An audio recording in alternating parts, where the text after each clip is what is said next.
warahmatullahi wabarakatuh. Waalaikumsalam warahmatullahi wabarakatuh.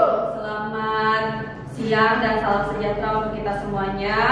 Puja dan puji syukur atas kehadirat Allah Subhanahu wa Ta'ala, Tuhan Yang Maha Esa, karena pada siang hari yang berbahagia ini kita masih diberikan kesehatan dan kesempatan untuk berkumpul di ruangan ini dalam rangka sosialisasi aksi nyata modul 1.4, yaitu modul budaya positif oleh saya Eva Dewi Yulianti, calon guru penggerak Angkatan 5 Kota Tanjung Pinang, Provinsi Kepulauan Riau.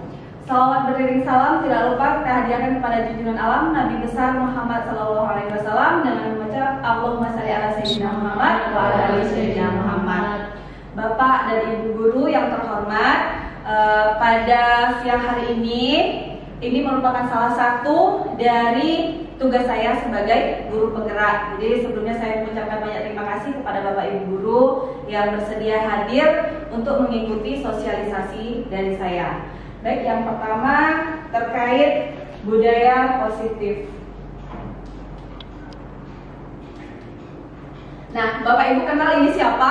Nah, baik Bapak Ibu, tentunya kita semua sebagai pendidik sudah kenal ini adalah yang merupakan Bapak Pendidikan Nasional. Oke. Nah, jadi filosofi Ki Hajar Dewantara tentunya sangat erat atau sangat dekat dengan kita, yaitu ini dia. Ingarso Bodo, lalu Ingmadel Amungkarso dan Uri Handayani, di mana di dalam filosofi inilah kita berangkat menjadi seorang pendidik. Lalu pendidikan yang dimaksud dalam filosofi Ki Hajar Dewantara ini adalah pendidikan yang berpihak kepada murid. Nah, di sini ada yang perlu kita pahami, yaitu nilai dan peran kita sebagai seorang guru. Lalu selain nilai dan peran yang harus kita pahami sebagai seorang guru, ada lagi namanya visi guru. Apa gunanya visi? Visi itu apa? Tujuan, ya, tujuan kita ke depannya. Jadi bukan hanya visi sekolah yang harus ada, tapi kita sebagai guru juga harus memiliki visi atau tujuan. Tujuannya kita apa? Ingin menjadi guru.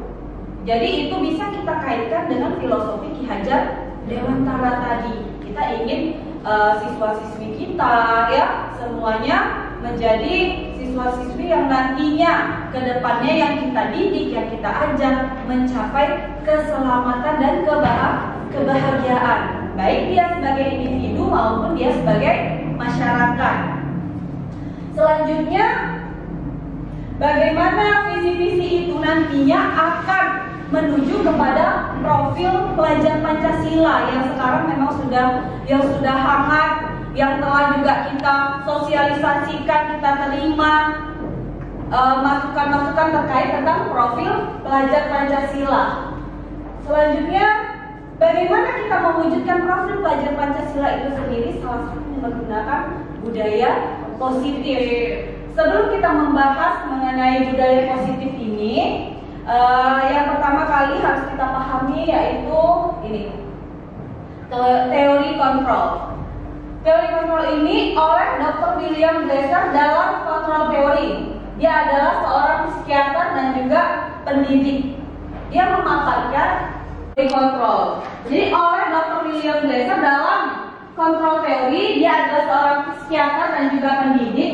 Dia memaparkan ternyata ada miskonsepsi tentang teori kontrol yang sekarang dipahami. Yang pertama, ini miskonsepsi. Nah, yang pertama itu adalah ilusi guru sebagai kontrol. Jadi terkadang kita sebagai pendidik ada berpikiran bahwasannya seorang guru itu memiliki kontrol yang sangat luar biasa terhadap siswa-siswi kita. Padahal pada kenyataannya itu tidak demikian. Anak bisa mengontrol dirinya sendiri, tetapi harus atau perlu adanya guru sebagai penuntunnya atau pembimbingnya. Lalu yang kedua, ada lagi ilusi bahwa semua penguatan positif efektif dan bermanfaat. Ya, ada lagi yang ketiga yaitu ilusi bahwa kritik dan membuat orang merasa bersalah dapat menguatkan karakter. Ini sebenarnya sering terjadi di sekolah. Jadi kita ilusi itu artinya apa? Berarti kan seperti hayalan. Nah, jadi kita berhayal bahwasannya selama ini nih yang berkembang ketika diberikan kritik atau membuat orang lain bersalah, khususnya kalau kita berarti siswa kita buat bersalah, itu dapat menguatkan karakter. Padahal ini salah satu yang merupakan ini tadi miskonsepsi. Nah, oleh karena itu satu lagi ada ilusi bahwa orang dewasa memiliki hak untuk memaksa. Nah, ini juga salah satu yang sering sekali terjadi karena kita merasa kita lebih dewasa daripada anak murid kita, maka kita berpikiran bahwasannya kita memiliki hak untuk memaksa anak, yuk buat PR-nya atau seperti apa, atau coba kamu pakai ini, tapi kita kesannya memaksa seperti itu. Lalu selanjutnya masih terkait tentang teori kontrol. Nah, selama ini yang dipakai adalah teori stimulus dan respon, ya. Sering kita dengar bahwasannya ada teori stimulus dan respon. Padahal ada satu teori lagi yang disebut dengan teori kontrol. Ini perbedaannya. Pada teori stimulus dan respon itu menyatakan bahwasannya realitas atau kebutuhan kita sama. Padahal realitas dan kebutuhan kita berbeda. Lalu yang kedua, semua orang melihat hal yang sama. Lalu sedangkan pada dasarnya itu setiap orang memiliki gambaran yang berbeda. Jadi kalau kita perhatikan ternyata kalau di teori stimulus respon itu lebih memandang semua itu sama. Tapi kalau di teori kontrol itu setiap orang memiliki gambaran yang berbeda. Lalu yang ketiga, kita mencoba mengubah orang agar berpandangan sama dengan kita. Lalu kalau menurut teori kontrol kita berusaha memahami pandangan orang lain tentang dunia. Jadi tidak meminta orang lain untuk sama dengan kita, tapi kita melihat bahwasanya perbedaan itu wajar, gitu ya. Jadi pemikiran sama seperti ke siswa kita antara satu siswa dengan siswa yang lain pasti pola pikirnya juga berbeda, dan itu semua kita sebagai guru harus memahami. Jadi nggak semuanya harus kita samaratakan. Nah, selanjutnya perilaku buruk dilihat sebagai satu kesalahan. Jadi kalau di teori kontrol semua perilaku memiliki tujuan. Artinya apa? Mau perilakunya itu baik, mau perilakunya itu buruk, pasti memiliki tujuan. Lalu orang lain bisa mengontrol saya kalau menurut teori stimulus dan respon. Sedangkan menurut teori kontrol hanya Anda yang bisa mengontrol diri Anda. Ada lagi, saya bisa mengontrol orang lain. Sedangkan di teori kontrol Anda tidak bisa mengontrol orang lain. Jadi kita pada dasarnya kita sebagai guru itu nggak bisa mengontrol siswa-siswi kita. Tapi mungkin kita, peran kita sesuai kita sebagai pendidik, sesuai dengan filosofi Ki Hajar Dewantara, kita itu bertugas untuk menuntun. Jadi kalau dulu mungkin ada teori bahwasannya anak itu lahir seperti kertas putih, itu tidak bisa dipakai lagi. Karena apa? Karena sebenarnya anak itu lahir, dia sudah memiliki atau sudah membawa kodratnya masing-masing. Jadi sebenarnya dia sudah ada tulisan, tapi tertulis secara halus. Tugas kita sebagai guru untuk menerangkan tulisan-tulisan tersebut. Kalau yang positif kita terangkan, kalau yang negatif maka kita usahakan untuk dikaburkan, bahkan dihilangkan. Itu peran kita sebagai seorang pendidik. Lalu pemaksaan ada pada saat bujukan gagal. Sedangkan menurut teori kontrol, kolaborasi dan konsensus menciptakan pilihan-pilihan baru. Lalu ada model berpikir menang atau kalah. Sedangkan kalau menurut teori kontrol itu model berpikirnya menang-menang. Jadi win-win solution. Ya. Selanjutnya, oke, ini makna dari disiplin. Selama ini kalau kita pandang kan, mungkin kalau kita juga dulu sebagai siswa atau mungkin kita tanyakan ke siswa, ketika dikasih kedisiplinan, maka apa yang menurut mereka? Kalau yang teman-teman semuanya udah alami di kelas, juga di sekolah, ya kan, ketika kita kasih kedisiplinan, pasti sama anak hampir rata-rata itu merasa tidak nyaman. Kebajikan ini sendiri mengacu pada profil pelajar Pancasila. Oke, kita lanjutkan. Selanjutnya ini tentang motivasi perilaku manusia. Jadi ada 3 motivasi perilaku manusia. Ini dia. Yang pertama, jadi seseorang melakukan sesuatu itu pasti ada motivasinya. Ini secara garis besar. Yang biasanya terjadi yaitu untuk menghindari ketidaknyamanan atau hukuman. Jadi misalnya siswa nggak mau melanggar aturan, mereka disiplin. Bisa jadi yang pertama ini untuk menghindari ketidaknyamanan atau menghindari hukuman. Lalu yang kedua, mendapatkan imbalan atau penghargaan dari orang lain. Yang ketiga, untuk menjadi orang yang mereka inginkan dan menghargai diri sendiri dengan nilai-nilai yang mereka percaya. Nah, yang ketiga inilah yang ingin kita capai sebagai seorang pendidik. Bahwasannya kita harapkan anak-anak kita nantinya, murid-murid kita itu memiliki motivasi, motivasi untuk menjadi orang yang mereka inginkan dan menghargai diri sendiri dengan nilai-nilai yang mereka percaya. Baik, Bapak Ibu, sepertinya kita sudah mulai ngantuk karena siang. Kita healing dulu. Kita akan ice breathing. Oke, boleh berdiri semuanya. Jadi pakai handphone ya. Atau di kelas nanti dengan siswa-siswinya. Udah pernah makan pisang belum? Belum. Oke. Nah, ketika kita makan pisang, ya, tahu kakak cara makan pisang? Tahu dong. Tahu kan? Harusnya tahu ya makan pisang. Jadi kalau kita mau makan pisang, apa yang kita lakukan pertama kali? Buka pisangnya. Nah, biar keren kan, karena kita di sini ice breaking kita namakan dance banana, berarti kita harus pakai bahasa Inggris. Oke, siap?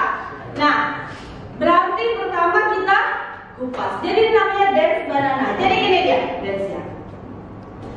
Banana, banana, banana. Jadi kita berperan sebagai pisang. Oke, casting dulu jadi banana. 1, 2, 3. Banana, banana, banana. Oke, ditahan jadi banananya. Lalu yang pertama tadi, kalau kita memakan pisang, kita apa kan? Kita kupas. Kita kupas. Kupas bahasa Inggrisnya apa? Dengar bahasa Inggris? Kupas bahasa Inggrisnya apa? Peel ya, benar nggak? Peel. Peel kan? Peel. Oke, dan kalau mau kupas berarti kita kupas dulu buah pisangnya. Gimana dia? Tadi kita menjadi banana, lalu peel. Banana, peel, peel, banana. Ya, jadi tolong dikasih gaya-gaya sedikit ya, biar otot-ototnya mulai longgar, mulai apa namanya? Pak Ijaz boleh gabung sini kalau mau untuk jadi banana. Oke? Kita ulang ya. Jadi gini dia, banana, banana, banana, peel, banana, peel, peel, banana. Oke? Itu untuk kalau sudah dikupas. Habis dikupas diapain? Nah, itu kalau orang Indonesia. Kalau orang bule dia nggak dimakan, tapi dipotong ala kerajaan Inggris ya kan, makanya dipotong. Potong bahasa Inggrisnya apa? Cut. Kalau iris, kalau pakai pisang itu slice. Ya, kita pakai yang iris lah ya, di slice. Benar kan Bu? Bahasa Inggris? Salah ya? Benar betul. Jadi setelah kita peel, kita slice. Gimana cara slice-nya? Slice banana, slice, slice banana. Oke? Nah, selanjutnya habis kita slice, kita jadikan dia jus dengan cara kita blender. Nanti kita shake banana, shake banana. Oke? Terakhir kali kita transfer dia, masukkan, boom, banana, Bisa semuanya? Oke, kita coba ya. 1, 2, 3. Banana, banana, banana. Peel, banana. Peel, peel, banana. Slice, banana. Slice, slice, banana. Shake, banana. Shake, shake, banana. Boom, banana. Boom, boom, banana. Oke, teman-teman. Terakhir kali, boleh? Terakhir kali kita coba kita naikkan speednya. Kita mulai dari speed standar dulu. Siap? Siap. Mungkin Bu Ina mau di depan sini jadi leader. Bu Ina udah jujur. Ayo bersini Bu. Ayo. Sini, oke? Ya, 1, 2, 3. Banana, banana, banana. Peel, banana. Peel, peel, banana. Slice, banana. Slice, slice, banana. Shake, banana. Shake, shake, banana. Boom, banana. Boom, boom, banana. Oke. Terima kasih Bapak Ibu, semoga sudah mulai ada urat-urat yang tadinya tegang mulai kendur ya, kita jadi bisa lanjutkan lagi pembelajaran kita. Jadi ini boleh juga Bapak Ibu aplikasikan di kelas. Kalau mulai anak-anak kita terlihat agak mengantuk, silahkan diaplikasikan, atau Bapak Ibu juga boleh cari-cari di YouTube dan sebagainya yang membuat motivasi belajar atau semangat belajar siswa-siswi di kelas juga semakin meningkat. Oke? Kita lanjutkan kembali. Itu tadi tentang motivasi perilaku manusia. Selanjutnya ada mengenai ini dia, hukuman, konsekuensi dan juga restitusi. Ini yang memang umum terjadi di sekolah, ya, yang juga terkadang kita lakukan. Yang pertama, ini disiplin, karena kita mendisiplinkan anak dalam bentuk hukuman. Seperti apa dia? Itu bersifat tidak terencana atau tiba-tiba. Jadi misal siswa-siswi kita datang terlambat, kau itu ya lari keliling lapangan, itu termasuk kepada hukuman, baik fisik maupun verbal. Misal kita mengucapkan kepada anak, oh kamu misalnya nggak bisa mengerjakan sesuatu, kamu orang yang maaf cakap, kita bilang dia bodoh atau apa seperti itu juga termasuk hukuman bagi dia. Lalu yang kedua ada disiplin dalam bentuk konsekuensi. Kalau konsekuensi ini seperti apa? Dia sudah terencana atau sudah disepakati, sudah dibahas dan juga disetujui oleh murid dan guru dan juga orang tua. Jadi biasanya nih sekolah-sekolah kan punya aturan, benar? Nah, aturan itu salah satu bentuk dari disiplin, bentuknya konsekuensi. Jadi anak sudah tahu, sudah kita sosialisasikan kepada anak, sosialisasikan juga kepada orang tua, diketahui oleh guru, kepala sekolah, ya, itu juga termasuk pendisiplinan dalam bentuk konsekuensi. Nah, ada pendisiplinan yang ketiga yang sekarang memang sudah mulai digalakkan, yaitu disebut dengan restitusi.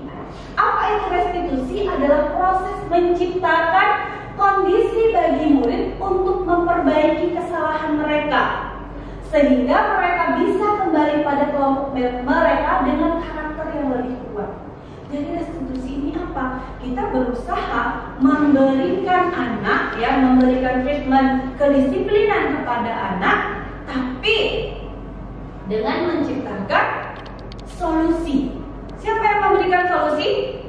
Kita bersama dengan anak, bukan solusi hanya dari guru, tapi kita menciptakan solusi dari anak itu sendiri.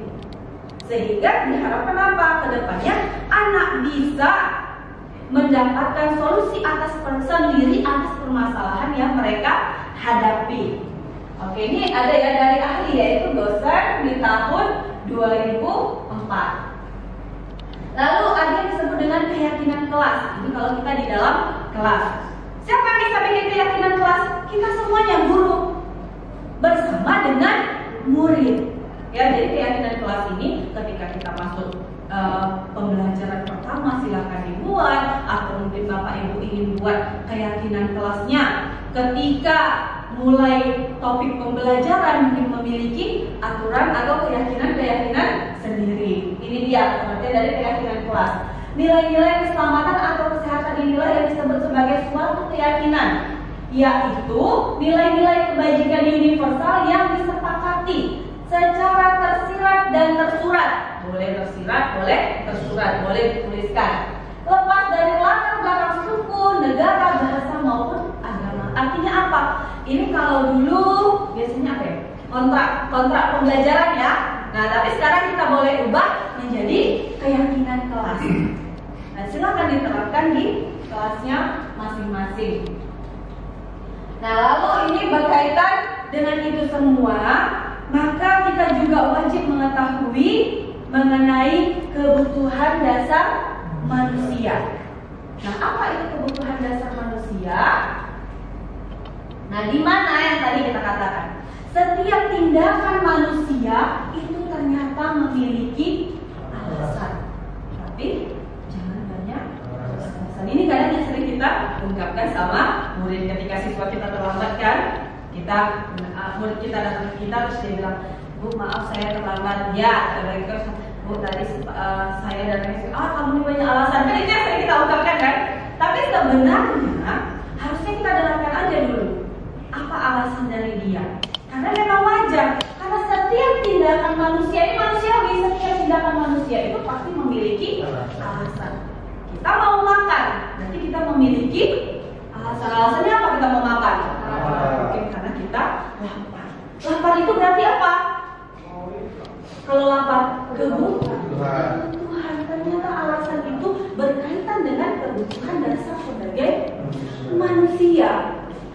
Ya, makanya dia beralasan. Dia melakukan sesuatu karena memiliki alasan. Alasannya apa? Berkaitan dengan kebutuhan. Nah, jadi ada 5 kebutuhan dasar dari manusia. Apa dia? Ini. Yang pertama kali yang paling utama ya. Yang paling utama ini yang di tengah, yaitu kebutuhan bertahan hidup. Jadi kita memang pada dasarnya seorang manusia itu memiliki kebutuhan yang pertama, bertahan hidup. Nah, lalu apa lagi kebutuhan berikutnya? Terkait tentang ini, kasih sayang dan rasa diterima. Ketika mungkin anak-anak itu di kelas dia sering dibully, gitu kan, lalu dia menangis atau apa, kita harus cari tahu. Ternyata bisa jadi dia di rumahnya kekurangan kasih sayang, seperti itu. Lalu apalagi kebebasan. Misal anak diam-diam di kelas main game, ya kan? Nah, diam-diam dia main game, itu tandanya apa? Dia salah satunya juga kebutuhannya akan kebebasan dan berkaitan juga dengan kebutuhan berikutnya, yaitu kesenangan. Dia senangnya main game. Nah, kita ngajar cerita panjang lebar, rupanya nggak nyambung sama dia. Dia maunya mungkin kita belajarnya main game, seperti itu. Jadi kan Bapak Ibu tadi seperti tadi kan membuat media pembelajaran. Berarti kan salah satu tujuannya mungkin berdasarkan analisis Bapak Ibu, siswa itu kalau belajar lebih suka sambil bermain. Kenapa? Karena ini tadi kebutuhannya yaitu akan kesenangan. Lalu ketika main pasti dia merasa bebas. Berarti itu juga berkaitan dengan kebebasan. Lalu yang terakhir ada penguasaan. Itu juga salah satu kebutuhan dasar. Misalnya nih, siswa melanggar aturan gitu kan. Dia disuruhnya pakai sepatu hitam putih. Ternyata dia pakai sepatu putih. Dia merasa dia bisa. Dia baju sepatu putih gitu kan. Tapi sebenarnya yaitu tadi berkaitan dengan kebutuhan dasarnya. Nah, ini yang perlu kita pahami sebagai seorang pendidik. Lalu ini ahli yang tadi masih mengatakan bahwasannya Glaser menyatakan bahwasannya kapasitas untuk berubah ada di dalam diri kita. Jika kita dapat mengidentifikasi kebutuhan apa yang mendorong perilaku kita, maka perubahan perilaku positif dapat dimulai dengan cara mencari solusi untuk memenuhi kebutuhan tertentu dengan cara yang positif tadi. Jadi ketika ada kebutuhan kebutuhan untuk pemenuhannya bagaimana harus diarahkan ke arah yang positif. Oke, selanjutnya ada 5 buah posisi kontrol. Sebelumnya Bapak Ibu boleh diperhatikan dulu. Ini kasusnya. Di sini dikatakan sebagai kepala sekolah ya. Jadi Bapak Ibu boleh posisikan diri sebagai guru. Yang pertama, Tisa dan Hana dipanggil masuk ke ruangan Ibu Dewi. Dianggap guru. Lalu Ibu Dewi baru saja mendapatkan pengaduan dari Ibunda Tisa bahwa Hana menggunakan kata-kata kasar dan merendahkan Tisa di sosial media. Jadi ini memang sering terjadi ya oleh anak-anak kita. Kadang mereka perang di sosial media. Bahkan sekarang pun mereka bisa siswa, bisa juga mahasiswa atau mungkin orang awam sekarang yang sering disebut sebagai netizen ya kan, sering sekali sangat mudah memberikan pendapat atau mungkin mereka berkata-kata yang kasar itu di sosial media. Nah ini salah satu kasusnya.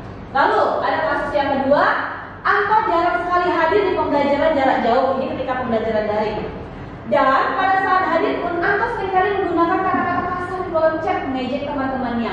Hal ini sudah sangat mengganggu dan beberapa orang tua murid yang mengikuti pembelajaran daring mengeluhkan tentang perilaku Anto di pembelajaran jarak jauh. Jadi bagaimana kira-kira kalau Bapak Ibu sebagai guru? Oke, untuk case yang pertama ada yang mau coba? Kira-kira, oke, Pak Jono. Menurut saya ini kasus Yang pertama ya. Kalau menurut saya dulu saya bahas dulu siswa tersebut pandang. Gimana? Ada yang ingin berpendapat? Mungkin Pak Ija mau berpendapat? Ada? Mungkin Ibu Ina mau berpendapat? Silahkan. Terkait ini Bu, jika suka berhenti gitu kalau saya gitu. Kemudian kalau apa lagi setelah beberapa orang, ya itu tadi karena ada orang karena mungkin di situ ada orang tua murid juga gitu ya. Jadi benar itu salah satu bentuk kita menyelesaikan kasus dari anak. Langsung kita menegurnya, tetapi dengan cara-cara yang positif. Oke, kita lanjutkan. Jadi menurut ahli Dr. William Glasser dan juga Gosset ini berkesimpulan ternyata ada 5 posisi kontrol yang diterapkan seorang guru ataupun orang tua ataupun atasan dalam melakukan kontrol. Jadi kan kita guru juga sebagai kontrol, teman, pemantau dan ada manajer. Nah, kita lihat satu persatu. Pertama, penghukum.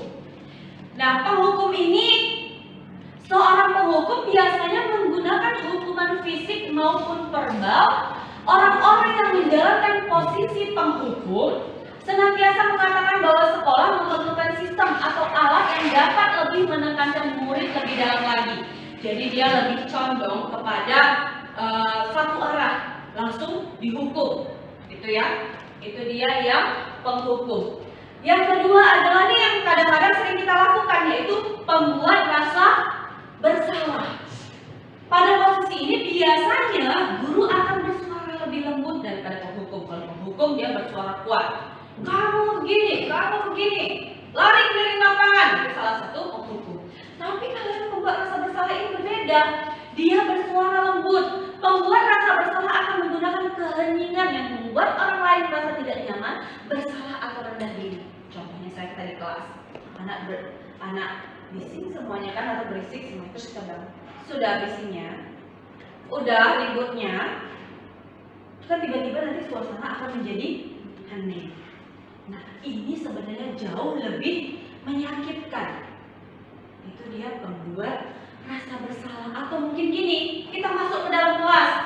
Ketika sebelum kita masuk anak keliaran, lalu kita masuk ke kelas, kita bilang, nah, gara-gara kalian tadi ibu kena marah kepala sekolah. Nah, kayak gitulah kalian sama ibu. Itu juga salah satu kontrol sebagai pembuat rasa bersalah. Negatifnya. Kalau positifnya apa? Anak jadi dekat sama kita, lebih terbuka, ya kan? Tapi efek negatifnya gimana?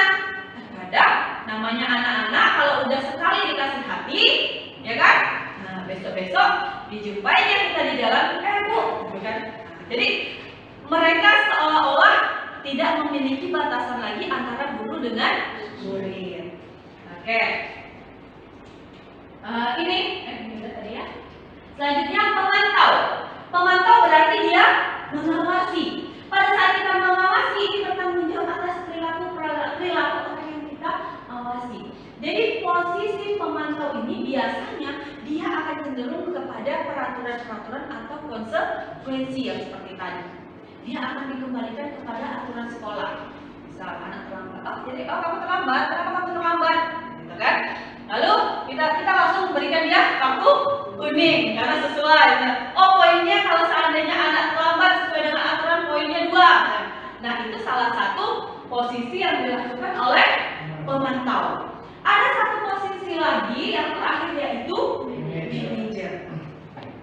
Adalah posisi di mana guru berbuat sesuatu bersama dengan murid, mempersilahkan murid untuk mempertanggungjawabkan perilakunya, mendukung murid agar dapat menemukan solusi atas permasalahannya sendiri. Jadi di sini manajer, ya, di sini posisi guru ketika menjadi sebagai manajer adalah mengajak murid untuk mendidik. Lalu apakah kita tidak boleh menggunakan posisi sebagai yang sebelumnya tadi apa? Pemantau. Boleh. Ketika kita sudah lakukan posisi kita sebagai manajer, ternyata melalui proses dan sebagainya kita boleh mengembalikan lagi kepada posisi pemantau. Kita kembalikan kepada konsekuensi, tetapi tetap harus melalui proses. Oke. Selanjutnya ada yang disebut sebagai segitiga restitusi. Sebelumnya kita pahami dulu apa itu restitusi.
tadi kamu terlambat, lalu juga kamu nggak menggunakan sepatu. Jadi di sini ibu nggak mencari siapa yang benar ataupun siapa yang salah.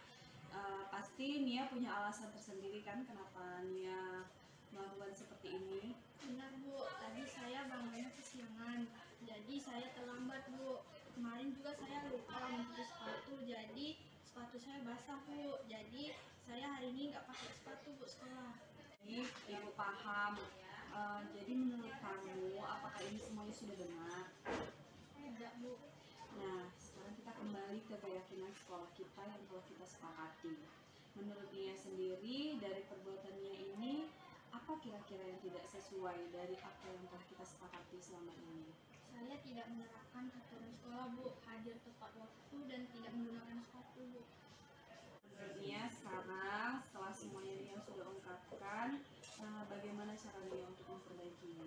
Saya minta maaf Bu, saya akan meminta guru mata pelajaran pertama untuk mengganti di jam istirahat, jam tambahan belajar. Dan besok saya tidak akan mengulangi hal yang sama, dan besok saya akan memakai sepatu sesuai aturan yang telah disepakati oleh sekolah Bu. Oke, itu udah sangat baik ya Nia. Nah, jadi penting untuk Nia ya mengindahkan apa yang sudah kita sepakati, apa yang sudah kita sebut sebagai keyakinan sekolah, karena ini juga bermanfaat untuk Nia ke depannya. Oke, jadi bisa untuk ke depannya hadir tepat waktu dan juga menggunakan seragam seperti yang sudah disepakati oleh sekolah. Oke, semangat untuk belajar? Ya Bu. Oke, dah, yuk silakan belajar.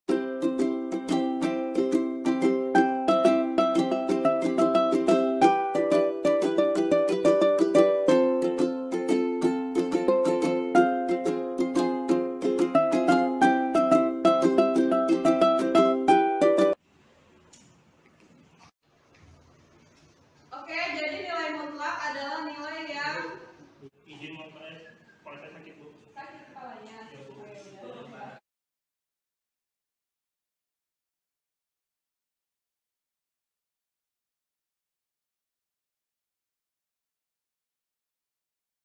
Arifin, tadi kan kamu izin di jam ibu, katanya kamu sakit, terus pusing kepala, dan kamu izin untuk istirahat di UKS. Tapi tadi ibu waktu ke UKS, ibu lihat kamu malah lagi main game sambil tiduran. Benar Bu, maafkan saya Bu, saya salah. Nah, ibu nggak mencari siapa yang salah ataupun yang benar, tapi ibu yakin pasti kamu punya alasan kan kenapa kamu jadi begini. Benar Bu, saya tadi malam saya tidur larut malam Bu karena bermain game. Jadi saya hari ini sangat mengantuk Bu. Lalu saya izin istirahat ke UKS Bu dengan alasan sakit. Tapi setelah di UKS saya malah bermain game. Ya, ibu tahu pasti kamu sangat senang kan bermain game. Tapi menurut kamu apa ini benar? Tidak Bu. Baik, sekarang kita kembali ke keyakinan kelas yang sudah kita sepakati bersama. Jadi menurut Arifin sendiri, dari perbuatan kamu tadi, kira-kira apa yang tidak sesuai dengan keyakinan yang telah kita sepakati? Saya tidak menerapkan kejujuran Bu. Saatnya saya bersemangat, tapi saya tidak malah bersemangat. Oke. Nah, lalu menurut Arifin sendiri, bagaimana cara memperbaikinya? Saya minta maaf Bu. Saya akan kembali ke kelas dan mengejar ketertinggalan Bu. Menurut kamu, bagaimana kira-kira cara memperbaikinya? Saya minta maaf Bu. Saya akan kembali ke kelas dan mengejar ketertinggalan pelajaran tadi Bu. Bolehkah saya meminta penugasan Bu? Ya, tentu saja boleh. Ya, jadi ini pelajaran buat Arifin bahwasannya kamu harus bisa membagi waktu antara bermain juga belajar, dan yang paling penting kamu harus mengindahkan apa-apa yang sudah kita yakini di dalam kelas. Baik Arifin, bisa? Bisa Bu. Oke, nah sekarang Arifin sudah boleh kembali lagi ke kelas ya. Terima kasih ya Bu.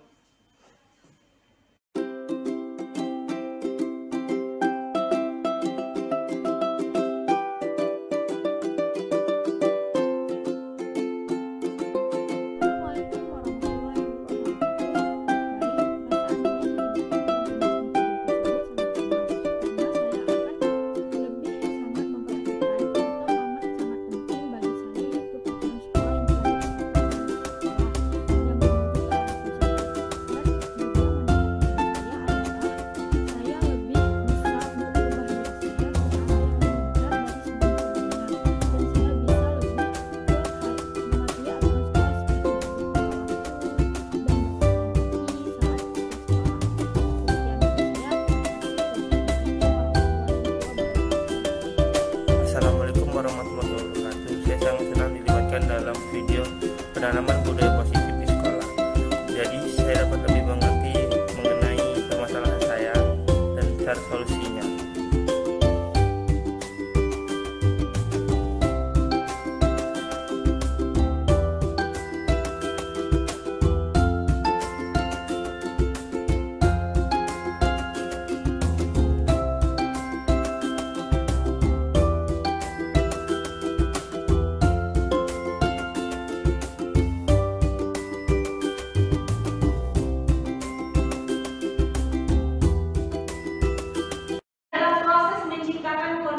Bagi murid untuk memperbaiki kesalahannya sehingga mereka bisa kembali pada kelompok mereka dengan karakter yang lebih kuat. Tadi sudah kita bahas ya. Jadi ada 3 tahapan yang disebut sebagai segitiga restitusi. Validasi tindakan yang salah. Nih, kita boleh tanyakan seperti ini. Kalau punya kesalahan, nggak langsung dijudge, nggak langsung disuruh ini, disuruh itu. Mungkin kita suruh menyapu atau apa gitu ya, kalau misalnya dia terlambat lagi. Dan kalau misalnya agak-agak 20 orang yang apa ya lumayan juga ya kan, sampai 1 hari gitu. Jadi boleh pakai konsekuensi, tapi mungkin kalau yang siswanya sudah terlambat berkali-kali, nah kita boleh pakai tahapan dan baik, demikian Bapak Ibu penampilan saya terkait tentang sosialisasi budaya positif di SMA Negeri 7 Tanjung Pinang. Semoga mendatangkan banyak manfaat bagi Bapak Ibu semuanya dan terlebih untuk saya sendiri. Selanjutnya nanti akan ada rekan saya lagi yaitu Ibu Ina yang akan melanjutkan kegiatan sosialisasinya. Ini kegiatan sosialisasinya juga mungkin isinya sama. Jadi ini juga salah satu tugas-tugas kami yang harus kami selesaikan. Kami mengucapkan banyak terima kasih kepada Bapak Ibu semuanya. Semoga juga menjadi amal bagi Bapak Ibu. Terima kasih. Wabillahi taufiq wal hidayah. Wassalamualaikum warahmatullahi wabarakatuh. Selamat siang.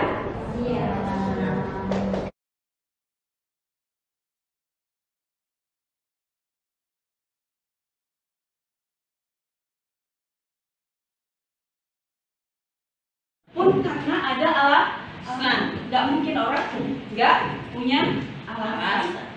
Nah, kebanyakan gini, jangan banyak alasan, ya kan? Tapi pada dasarnya ketika seseorang melakukan suatu tindakan pasti punya alasan. Jadi ketika orang bilang ada nggak sih alasannya? Kenapa sih melakukan tindakan ini? Ya nggak ada, itu aneh. Sama seperti ketika kita sama murid kita. Ini anak kayak Bu Ina bilang tadi, dia nggak pakai sepatu ke sekolah. Terus kita bilang, ya udah cepet aja sepatunya, gitu ya. Misalnya kita bilang gitu, atau kamu pakai sepatu, ya udah kamu gini, kita nggak nanya alat.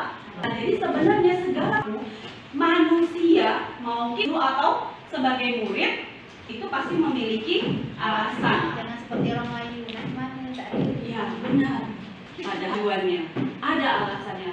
Nah, ini alasan tersebut berkaitan dengan kebutuhan dasar manusia.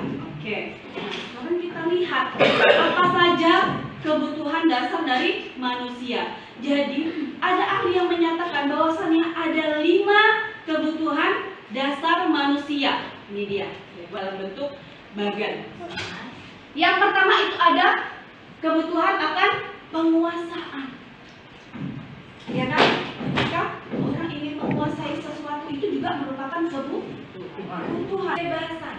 Nah sebenarnya keseluruhan ini juga yang akan menjadi alasan bagi kita sebagai manusia, dan juga harus kita ingat ini juga yang menjadi alasan bagi siswa-siswi kita untuk melakukan sesuatu.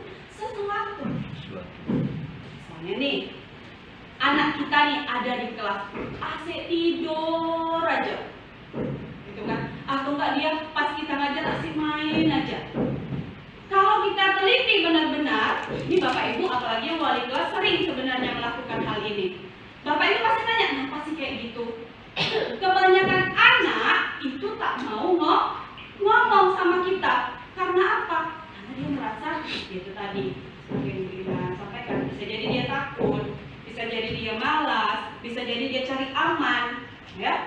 seperti itu. Tapi pada dasarnya setiap tindakan pasti memiliki alasan, di mana alasan itu adalah kebutuhan mereka sebagai manusia.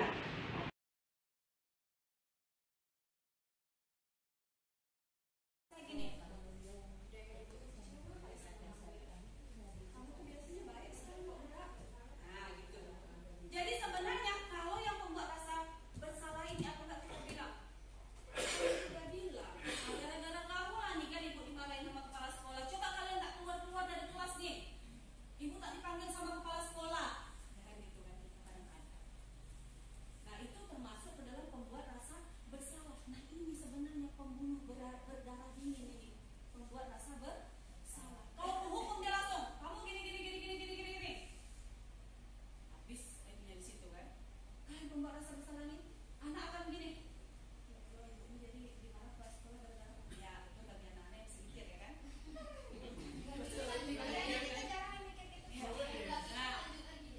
Atau pokoknya kita buat gitulah, kita bilang ibu ini kecewa ya kena anak-anak kayak misalnya kayak gue nih, anak yang berkasar ibu tuh kecewa ya sama kamunya kemarin, kamu tuh nanya baik, ibu kira kamunya orangnya lembut, rupanya mulut kamu nih luar biasa juga ya. Nah itu istilahnya kita membunuh anak secara perlahan, tapi masuk ke psikologisnya berdasarkan kembali lagi teori. Nah yang ke pembuat rasa bersalah udah ya. Lanjut sebagai teman. Nah ini sebagai teman. Kadang kita juga sering juga sebagai teman. Bapak ibu pasti udah paham kan kalau jadi teman kayak mana. Jadi anak seolah-olah tidak ada di lingkungan bersama kita berdua. Jadi bu, pusing dulu bu.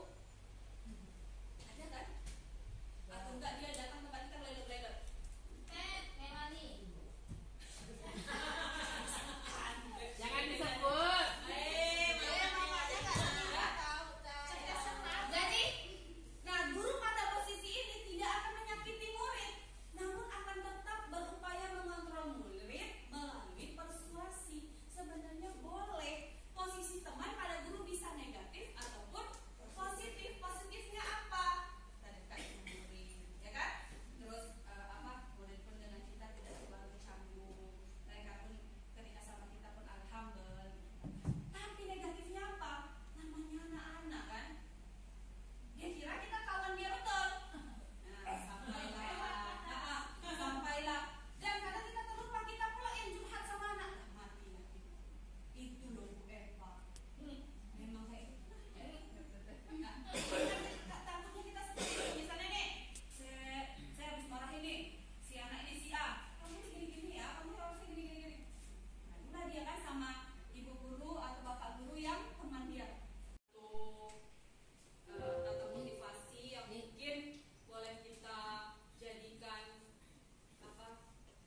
penyemangat kita semuanya, yaitu perubahan di sekolah dapat diinisiasi oleh pihak luar. Jadi sebenarnya pihak luar itu bisa menginisiasinya, buat ini buat itu, misalnya pengawas sekolah datang ke sekolah kita, kalian buat ini buat itu. Tapi pada dasarnya perubahan yang paling penting dan berkesinambungan itu akan datang dari dalam. Jadi Bapak Ibu, intinya kalau kita ingin sekolah kita maju, maka yang harus berubah kita yang ada di dalamnya. Yang harus maju, yang punya jiwa untuk maju, yang juga kita yang ada di dalamnya. Intinya sekolah ini kan kita semuanya, anak-anak di sekolah ini juga anak-anak kita. Ketika kita ingin mereka maju, mereka baik, mereka punya kepribadian seperti yang kita harapkan pada profil pelajar Pancasila, tentunya kita dulu yang memulai. Baik, mungkin demikian dari saya penjelasan mengenai budaya positif. Terima kasih. Jangan lupa maju bersama, hebat semua. Wassalamualaikum warahmatullahi wabarakatuh.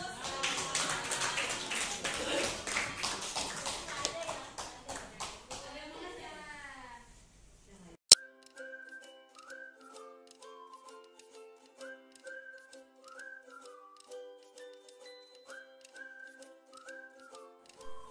Hai, Assalamualaikum warahmatullahi wabarakatuh. Saya Rita Astati, guru SMA Negeri 7 Tanjung Pinang, Kepulauan Riau.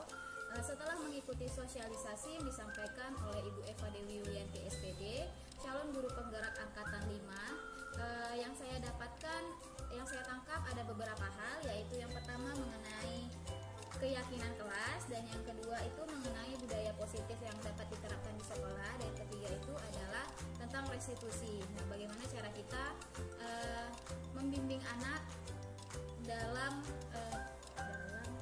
menyelesaikan permasalahan yang ada di sekolah tanpa harus menggunakan kekerasan ataupun hukuman. Halo, saya Zulfia Saridewi, guru SMA Negeri 7 Tanjung Pinang. Saya mengajar mata pelajaran kimia. Kemarin beberapa hari lalu Bu Eva Dewi Yulianti, salah satu calon guru penggerak, sudah melakukan diseminasi mengenai budaya positif. Hal yang saya ingat dari budaya positif ini adalah mengenai restitusi. Setelah saya melakukan restitusi, saya semakin memahami bagaimana cara menangani setiap permasalahan siswa. Penanganan setiap masalah siswa tidak perlu menggunakan emosi. Kita cukup melakukan pendekatan secara persuasif, mengajak mereka, menanyakan apa alasan mereka, serta menasehati mereka untuk kasus yang dialaminya. Assalamualaikum warahmatullahi wabarakatuh. Selamat pagi. Perkenalkan, nama saya Erni Nirnawati, guru bahasa Indonesia di SMA Negeri 7 Tanjung Pinang. Baik, saya akan menyampaikan apa yang sudah disampaikan oleh Ibu Eva Dewi Yulianti SPD, yaitu calon guru penggerak angkatan 5 mengenai budaya positif. Nah, dalam penanganan siswa di kelas ternyata banyak sekali hal-hal yang bertolak belakang dari sebelumnya. Penekanan yang ingin disampaikan tentang budaya positif ini adalah mengenai bagaimana kita menyelesaikan permasalahan tanpa menggunakan emosi marah. Menggunakan emosi kasih sayang perlu ya, tapi jangan pakai marah-marah. Oke, itu saja yang ingin saya sampaikan. Ya. Mari berjalan ke Pulau Penyengat untuk mencari ikan sepat. Untuk Bu Eva, terus semangat menyebarkan ilmu bermanfaat.